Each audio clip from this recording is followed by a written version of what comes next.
بعد قرار المحكمة عصر أمس بإخلاء سبيل النائب السابق مسلم البراك بكفالة مالية قدرها 5000 دينار، تواجد البراك مساء أمس في منطقة صباح الناصر في تجمع للتضامن مع المعتقلين الآخرين، وأكد بأن المسيرات ستستمر حتى تخرج الكويت ولا تعود إلا بعد إسقاط الفاسدين ومحاكمتهم على حد قوله.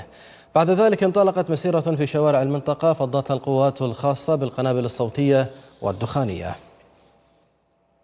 احنا طريقنا طويل، وحنا نقول بإذن الله لن نتوقف عن الحراك إلا ما عندما تأتي الحكومة المنتخبة التي يأتي رئيسها من رحم صناديق الاقتراع،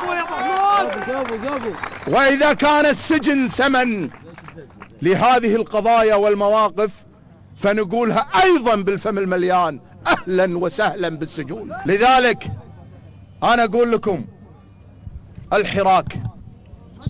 الحراك يمرض ولا يموت، وواضح أن الحراك قد تشافى من مرضه.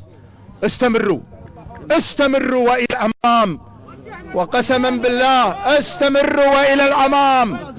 سيستمر الحراك، ستستمر الاعتصامات، ستستمر المسيرات.